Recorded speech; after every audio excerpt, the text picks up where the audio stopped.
All right. This is us sitting on the couch. Yes. Hi. Hi. Combo. I'm Jenna. And I'm Tina. And this is the first of our monthly couch potato chats. And we're chatting about our monthly theme. So we're in February. We're going to breathe into heart this month, and we have been. We have been. There is a special connection between the heart and the lungs, isn't there? Yeah, there really is. And that's what we wanted to talk about this month, the month of love with the Valentine's Day. We thought we'd bring the heart into the picture because we call ourselves respiratory therapists, but people don't always realize that we are cardio-respiratory therapists. Yeah, the heart and lungs are very connected, like peanut butter and jelly, milk and Oreo cookies. Peas and carrots. That's from Forrest Gump. Instead of 2 peas in a pod. I was going to say Sonny and Cher, but I think that really dates us. Sonny and Cher. But, yeah. But they're very connected, and often we don't think about that. No. Yeah. And many of the participants that we work with, are sometimes working with us for their lung condition, but they have a lot of hard questions. They do, and hard questions.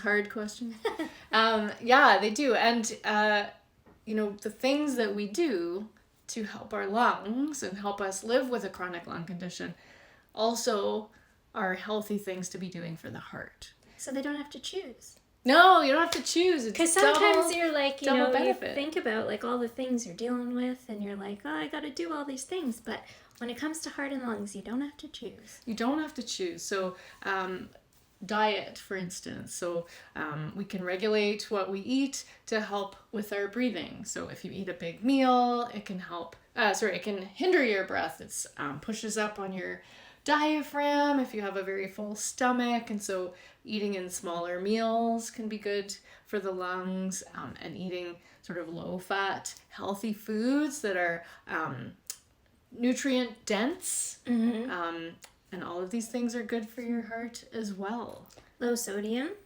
So we're retaining a lot less water, and that puts a lot less pressure on the lungs. Yeah, and a lot of the things that we eat that are high in fat might cause us to have some gastroesophageal regurg, or GERD as we like to call it. And so these things are not good in the moment because it can, you'll feel it up in your throat, and some of that acid can end up in your lungs and making it hard to breathe.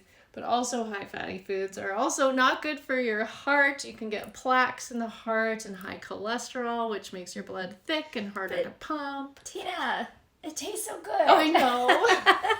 It's a balance. It's a balance, moderation. Yeah. Yeah. And so same thing with exercise. Yes. And we often like to break exercise down into cardio exercise, so the thing to get your heart rate up and your respiratory rate up, and the strengthening. And so if we take that first part, the cardio side, great for heart and lungs. Yes, it is great. And so when you use cardio, or we call it aerobic activity. And so cardio or aerobic activity is an activity that you do where your breathing and your heart can keep up with the demand. So it might actually be lower intensity in something that is, or compared to like a weight training or sprinting, for instance. So you want to be able to have your heart and lungs working optimally. They're working, but they're able to provide your body with enough oxygen to maintain that exercise at that intensity level. And so that's aerobic exercise, that's cardio. And that is really good. It's good for fat loss if you're trying to lose weight, which we know a lot of people are. And by doing these sort of low intensity exercises for longer periods or more often during the week, we can help our heart become more healthy and more efficient. And our lungs as well. Yes. Yeah. It's all about efficiency, isn't it? Kind of getting the body parts that either we were given or, we're looking to improve a little bit, and just making them work for us, right? Making it more efficient. I like to compare it to a car. Right. I can see that. Right? So if you have a car, especially if you happen to have an older car that is perhaps more sensitive to things. But more wise. Yeah. That car is wise. It totally will drive home for you. Yeah.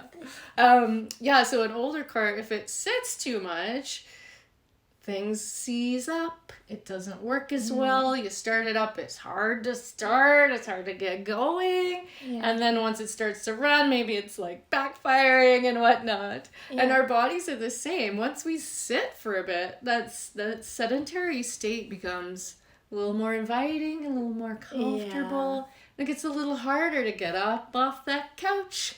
Remember when you were young, you used to get up off that couch, rip-roaring, ready to go. But you got off the couch way more often when you were younger.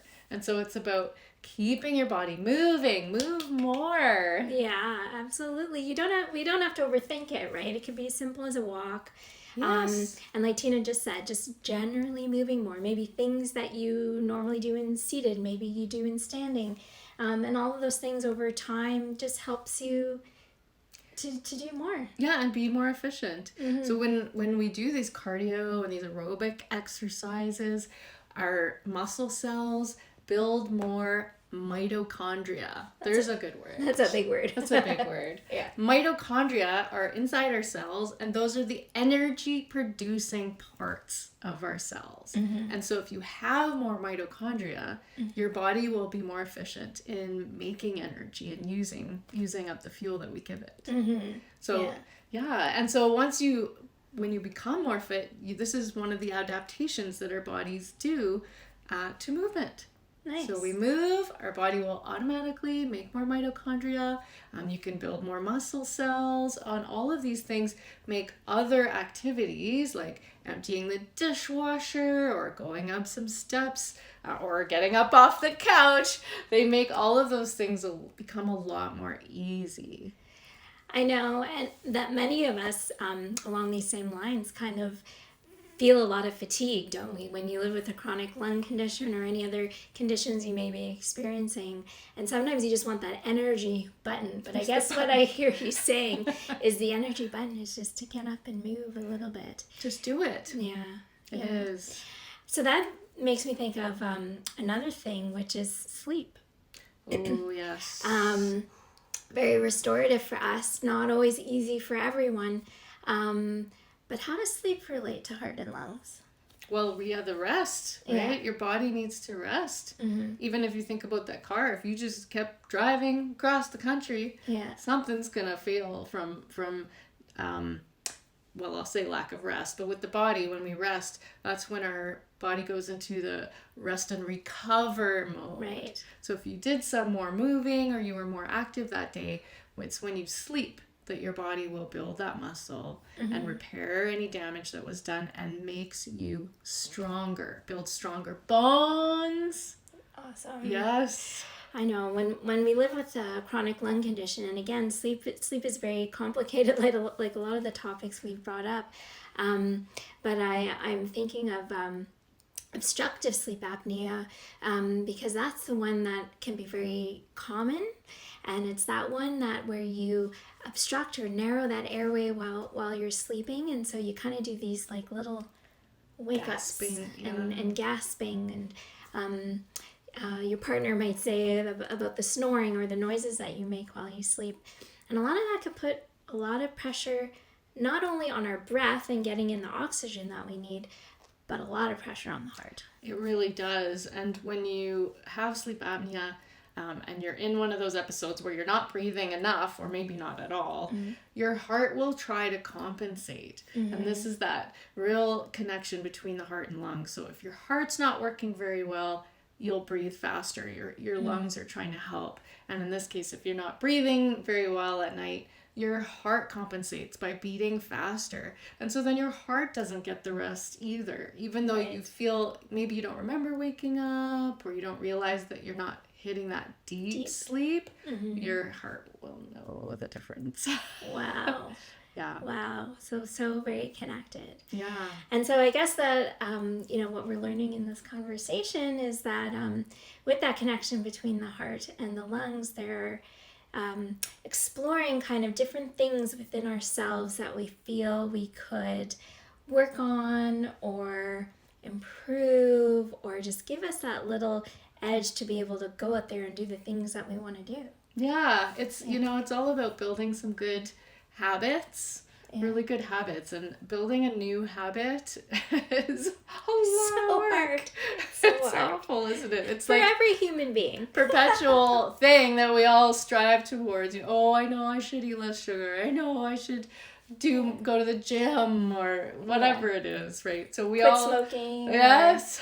Yeah, absolutely. Yeah, but really every little bit of progress helps. And even when you're trying to build a new habit, just each of those individual times that you eat more healthy foods or eat less bad foods, or you did do exercise, and maybe you're like, oh, I didn't exercise 2 times this week or 3 times this week, but you exercised once, which was maybe more than you did last week. And so we got to give ourselves some kudos when we do good things. Yeah, absolutely. Yeah. And sometimes you might not know that those good things are actually achieving a longer goal. So I'm kind of thinking about that for some of our chronic lung conditions. There's the symptoms and the things that you feel in the moment, but then there's also this idea of flare-ups. So these events that really cause a change in your breathing really can cause a lot more inflammation, in particular with asthma or COPD. And with COPD in particular, we're learning about how these flare-ups, these events, can have a really big impact on the heart. So these healthy living strategies are not only kind of helping you in the moment, helping you with any short-term goals and things, but it's really looking out past to do some prevention, prevent these flare-ups and these lung attacks from happening. Yeah, exacerbations. The link, it's real. Yeah. So if people have an exacerbation, they're more likely to have a stroke or a cardiac event in the few months or weeks and months following an exacerbation. Yeah. Which only has to do with your breathing when they diagnose that. That's right. Yeah. But it puts you at risk of cardiac events. Yeah. Yeah.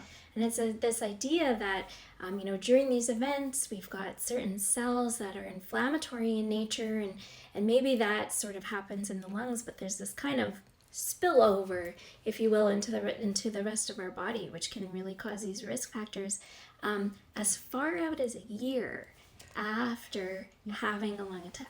Yeah. Yeah. And this is for COPD in particular. Yeah, this is where a lot of the research falls. Yeah. Yeah, and so preventing these exacerbations, these flare-ups is one of the big things that we try to focus on here.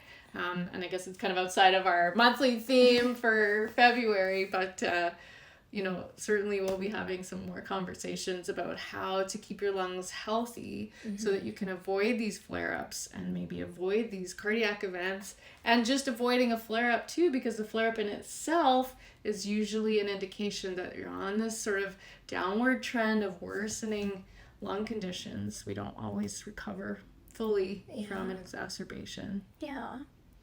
All right, so I've given you lots to chew on. We've talked about the heart and lung connection.